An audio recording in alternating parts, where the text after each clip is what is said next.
இந்த நாய்க்குட்டி ரொம்ப அழகா இருக்குல்ல.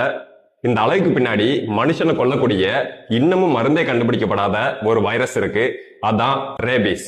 இந்த ரேபிஸ் வைரஸ் எல்லா பாலூட்டிட்ட இருந்துமே மனுஷனுக்கு பரவும். ஆனா 99% நாய்கிட்ட இருந்து தான் பரவுது. மதுரையில ஒருத்தங்களுக்கு 4 மாசத்துக்கு முன்னாடி பூனை கடிச்சிருக்கு. அவங்க ரேபிஸ் தடுப்பூசி போடாததால 2 நாள் முன்னாடி ரேபிஸ் வந்து இறந்துட்டாங்க. இந்த ரேபிஸ் வைரஸை நாம தடுப்பூசி மூலம் 100% கண்ட்ரோல் பண்ண முடியும். ஆனா தடுப்பூசி போடாம விட்டா இப்படிதான் ஆகும். இதுக்கு பேரு ஹைட்ரோபோபியா. தண்ணியை பார்த்தாலே பயப்படுவாங்க. இது ரேபிஸ்கான ஒரு சிம்டம்ஸ். இந்த சிம்டம்ஸ் வந்துட்டா எந்த மருந்தாலையும் நம்மளை காப்பாற்ற முடியாது. 100% சாவு உறுதி. ஒரு வெறி நாய் நம்மளை கடிச்ச உடனே ரேபிஸ் பரவாது.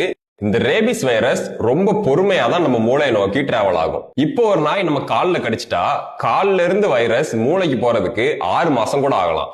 இந்த 6 மாசம் வரைக்கும் நம்ம உடம்புல எந்த சேஞ்சுமே நடக்காது. எப்போ இந்த வைரஸ் நம்ம மூளையை ரீச் ஆகி அட்டாக் பண்ணுதோ அதுக்கப்புறம் தான் இந்த சிம்டம்ஸ் எல்லாம் நமக்கு வரும். ஒன்ஸ் இந்த சிம்டம்ஸ் வந்துட்டா எந்த ஒரு தடுப்பூசியோ இல்ல எந்த ஒரு மருந்தோ வேலை செய்யாது. 10 நாள்ல இறந்துருவாங்க. அதனால என்னை ஒரு நாய் 1 மாசத்துக்கு முன்னாடி தான் கடிச்சது, நான் நல்லா தான் இருக்கேன்னு அசால்ட்டா இருக்காதீங்க. உடனே போய் தடுப்பூசி போட்டுக்கோங்க. தடுப்பூசியை பொறுத்தவரை படத்துல வர்ற மாதிரி தொப்புளை சுத்தி 40 ஊசி எல்லாம் போட மாட்டாங்க. நம்ம ஷோல்டர்ல 4 ஊசி தான் போடுவாங்க. கடிச்ச அன்னைக்கு 1, 3வது நாள் 1, 7வது நாள் 1, 28வது நாள் 1, அவ்வளவுதான். யாரெல்லாம் இந்த ஊசியை போடணுங்கிறத வேர்ல்ட் ஹெல்த் ஆர்கனைசேஷன் 3 கேட்டகரியா பிரிச்சிருக்காங்க. கேட்டகரி 1, இப்போ ஒரு ரேபிஸ் நாய் உங்களை நக்கிருச்சு, ஆனா அந்த இடத்துல உங்களுக்கு புண்ணோ இல்ல வெட்டுக்காயமோ இல்லைன்னா அதான் கேட்டகரி 1. இதுக்கு எந்த ஊசியும் போட தேவையில்லை, நல்லா சோப் போட்டு வாஷ் பண்ணாலே போதும். கேட்டகரி 2, நாய் உங்களை பிரண்டினாலோ இல்ல நாய் நக்கின இடத்துல உங்களுக்கு ஆல்ரெடி ஒரு புண்ணு இருந்தாலோ இதான் கேட்டகரி 2. இதுக்கு 4 தடுப்பூசி போடணும். கேட்டகரி 3, நாய் உங்களை கடிச்சு ரத்தம் வந்தா இதான் கேட்டகரி 3. இதுக்கு 4 தடுப்பூசி கூடவே இம்யூனோகுளோபுலின் சேர்த்து போடணும்.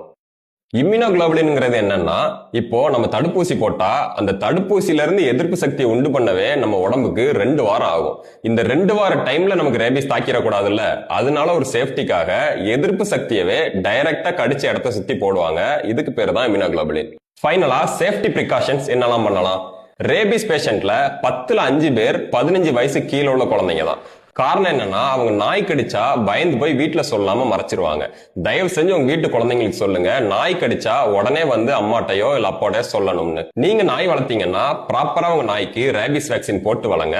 தெருநாயோட உங்க நாயை சுத்த விடாம பாத்துக்கோங்க. தெருநாய்களுக்கு தாராளமா சாப்பாடு வைங்க. வச்ச உடனே தூரமா வந்துருங்க. அதை போய் கொஞ்சிறதோ இல்ல அது உங்களை நக்க விடுறதோ இந்த மாதிரி பண்ணாதீங்க.